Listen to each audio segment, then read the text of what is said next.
Capítulo 3, Gestão da Ética, do Conselho Superior de Ética Pública.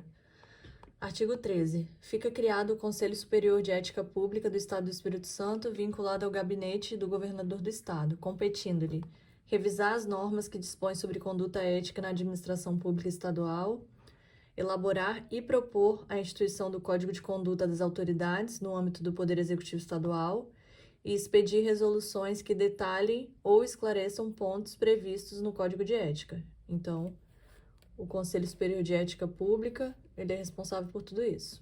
Elaborar o Código de Conduta, revisar normas, expedir resoluções para esclarecer alguns pontos previstos no Código de Ética, porque pode gerar alguma ambiguidade em determinado aspecto, e para isso existe o Conselho Superior de Ética Pública para dirimir essas questões. Artigo 14. Instituído o Código de Conduta, a que se refere o artigo anterior, competirá ao Conselho Superior de Ética Pública subsidiar o governador do Estado e os secretários na tomada de decisão concernente a atos de autoridade que possam implicar descumprimento das normas do Código de Conduta, receber denúncias sobre atos de autoridade praticados em contrariedade às normas de Código de Conduta e proceder à apuração de sua veracidade, desde que devidamente instruídas e fundamentadas, inclusive com a identificação do denunciante.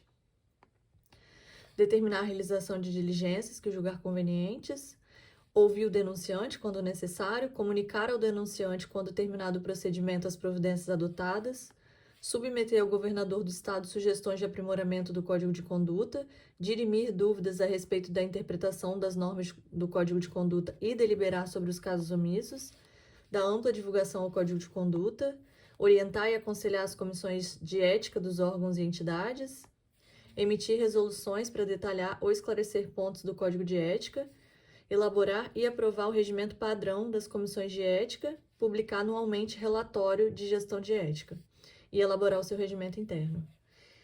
Então, deu para entender aqui que esse Conselho Superior de Ética Pública vai ser responsável por embasar todo o Código de Ética, resolver questões, quando o governador, por exemplo, precisar de algum auxílio na tomada de decisão de algum determinado caso concreto. Então, tudo vai estar aqui junto ao Conselho Superior de Ética Pública.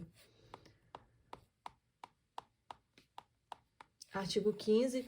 O Conselho de Ética será composto por 7 membros, escolhidos e designados pelo governador do Estado, entre brasileiros natos ou naturalizados, de idoneidade moral, reputação ilibada e dotados de notórios conhecimentos da administração pública. Então, isso é algo bem interessante de constar aí no resumo, que é a composição do Conselho de Ética. Conselho de Ética. 7 membros.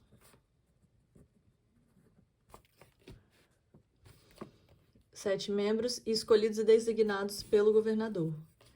Então, eu não vou colocar essa informação do governador, mas quem quiser coloca aí, porque como o governador, esse é o Código de Ética no âmbito do Executivo, e o governador é a autoridade máxima do Executivo, então eu acredito assim, que é bem razoável acreditar que quem vai escolher, quem vai designar, e por se tratar de um conselho superior, quem vai fazer essa designação seria o próprio governador. Mas quem achar que vale a pena, coloca aí nos resumos, mas como eu falei já, tem outros vídeos. Eu estou estudando há muito tempo, então tem certas informações que eu consigo não colocar mais no meu resumo, porque isso já é um saber, um conhecimento assim, que ele já está consolidado, que a gente vai construindo ao longo do tempo. Então, mas enfim, vamos lá. Artigo 1º, parágrafo 1º, a atuação no âmbito do Conselho de Ética não enseja qualquer remuneração para seus membros e os trabalhos nele desenvolvidos são considerados prestação de relevante serviço público. Então, essa é uma informação que para mim é bem relevante, que é o fato dos membros não serem remunerados.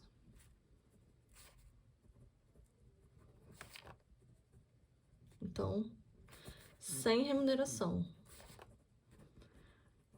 E aí, por que eu falo isso? Porque existem diversas outras situações que você tem conselhos administrativo, fiscal, em fundações, em outros órgãos e entidades, e que esses membros são remunerados. Então, essa é uma informação bem relevante, que é sem remuneração.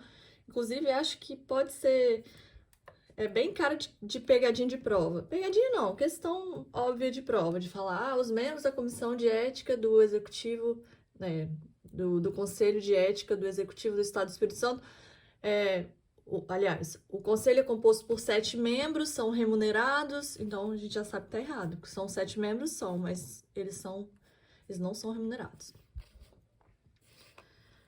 Cabe ao governador designar o presidente com mandato de até 3 anos para o Conselho de Ética, e os membros do Conselho de Ética cumprirão um mandato de 3 anos, podendo ser reconduzidos. O presidente votará somente em caso de empate nas deliberações do Conselho de Ética, e, excepcionalmente, nos 3 primeiros anos de vigência do Conselho, o prazo de designação dos seus membros será fixado no decreto. Das comissões de ética, artigo 16, os órgãos da administração pública estadual direta, indireta, autárquica e fundacional instituirão uma comissão de ética com as seguintes competências: atuar e decidir nos processos referentes à matéria ética, requerer a autoridade maior do órgão ou entidade a aplicação das penalidades, promover a manutenção de alto padrão ético, divulgar este código de ética, assegurar continuidade, clareza e consistência no propósito da manutenção da ética, orientar e aconselhar os servidores sobre suas condutas éticas, elaborar o seu regimento interno, tendo como base o regimento padrão, aprovado pelo Conselho Superior de Ética Pública. Então, é assim, o padrão é esse aqui que a gente está estudando. Mas, por exemplo, o IEMA, o DETRAN, ele vai ter o seu próprio código de ética aprovado, né? O seu próprio código de ética do próprio órgão. Ou da própria entidade, né? Autarquia ou fundação pública. Artigo 17. As comissões de ética serão integradas por 3 servidores, sendo no mínimo 2 efetivos e respectivos suplentes, não podendo a escolha recair em servidor que tenha sofrido sanção disciplinar ou censura nos últimos 3 anos. Então, isso daqui dispõe sobre o funcionamento, sobre os integrantes da comissão de ética, de uma comissão de ética, que é diferente do que a gente falou no artigo anterior. Porque aqui, quando a gente falou de 7 membros, dos 7 membros do Conselho de Ética, a gente está falando do Conselho de Ética. Aqui a gente já está levando para a prática. Então, dentro lá de uma determinada autarquia, você tem uma comissão de ética. E essas comissões, elas vão ser compostas por 3 servidores, sendo no mínimo 2 efetivos e respectivos suplentes, não podendo a escolha recair em servidor, enfim, que tenha sofrido alguma sanção disciplinar ou censura nos últimos 3 anos. Deve-se considerar impedido o membro que tiver cônjuge, companheiros, afins e parentes até 2º grau em processo ético conduzido pela comissão. Então, é impedido para não influenciar, né? A atuação no âmbito da comissão de ética não enseja qualquer remuneração para seus membros e os trabalhos nela desenvolvidos são considerados prestação de relevante serviço público. Então, assim como o Conselho de Ética não ser remunerado, as comissões de ética também nos órgãos, na administração direta, dentro dos órgãos, entidades, eles também não serão remunerados. Das censuras. A transgressão aos princípios e às normas contidas neste Código constituirá infração ética suscetível, conforme a natureza do ato e as circunstâncias de cada caso, às seguintes censuras: censura privada e censura pública. A imposição das censuras obedecerá à gradação deste artigo, salvo no caso de manifesta gravidade ou reincidência. Na fixação da censura, serão considerados os antecedentes do denunciado, as circunstâncias atenuantes ou agravantes e as consequências do ato praticado ou conduta adotada. A censura privada poderá conter determinação de fazer, não fazer, alterar, modificar ou retratar-se do fato ou conduta praticados por meios e instrumentos considerados eficazes para atingir os objetivos pretendidos. A aplicação de censura pública deverá ser levada ao conhecimento geral por meio de publicação no Diário Oficial do Estado, identificando claramente o objetivo, o nome do censurado, o órgão ou entidade de lotação do servidor e o motivo de aplicação da censura. Qualquer censura, pública ou privada, deverá ser informada à unidade responsável pela gestão dos recursos humanos para registro nos assentamentos funcionais, com implicações, quando previsto em lei ou regulamento, nos processos de promoção, bem como nos demais procedimentos próprios da carreira do servidor. Então, fez alguma coisa que ensejou aí uma censura, isso vai afetar sua vida ali funcional por completo. Então, assim, andar na linha é obrigação e também é o que vai fazer você ter progressão de cargos, vai ter a sua carreira funcionando. Então, isso aqui é meio óbvio, né? Mas enfim. Talvez não seja tão óbvio, caso contrário não precisaria existir, né? Mas parágrafo único, poderá a comissão de ética, dada a eventual gravidade da conduta do servidor ou sua reincidência, encaminhar sua decisão e respectivo expediente para a comissão permanente de processo disciplinar do respectivo órgão, se houver, e cumulativamente, se for o caso, a entidade em que, por exercício profissional, o servidor público esteja inscrito, para as providências disciplinares cabíveis. O retardamento dos procedimentos aqui prescritos implicará comprometimento ético da própria comissão, cabendo à comissão de ética do órgão hierarquicamente superior o seu conhecimento e providências. Da denúncia. A denúncia, para efeito deste Código, compreende a formalização de informação na qual se alega uma transgressão ao Código de Ética por um servidor ou por servidores de um órgão ou entidade pública. A denúncia deve ser encaminhada à comissão de ética do órgão em que o denunciado atua e deve conter o nome ou os nomes dos denunciantes, o nome ou os nomes dos denunciados, prova ou indício de prova da transgressão alegada.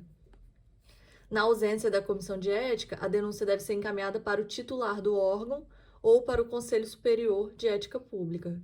Então, de repente é um órgão que não possui, a regra é que precisa existir, mas a gente sabe que a prática, às vezes, ela difere bastante do que vem disposto na lei e nos dispositivos. Então, a denúncia ela deve ser encaminhada para a comissão de ética do órgão ou entidade. Mas pode ser que não haja, então isso vai para o titular do órgão, né, a autoridade máxima do órgão, ou para o Conselho Superior de Ética Pública.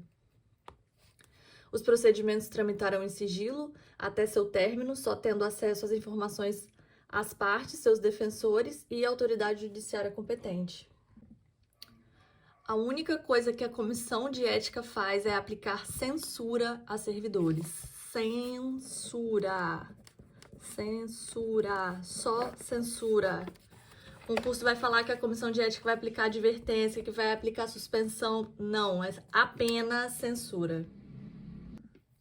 Disposições gerais. Para fins de apuração de comprometimento ético, entende-se por servidor público todo aquele que, por força de lei, contrato ou de qualquer ato jurídico, preste serviços de natureza permanente, temporária ou excepcional, ainda que sem retribuição financeira, desde que ligado direta ou indiretamente a qualquer órgão do poder estatal, como as autarquias, as fundações públicas, as entidades paraestatais, as empresas públicas e a sociedade de economia mista ou qualquer setor onde prevaleça o interesse do Estado. Então, qualquer lugar do Estado, se você tiver alguma ligação com a administração pública, você está sujeito ao Código de Ética.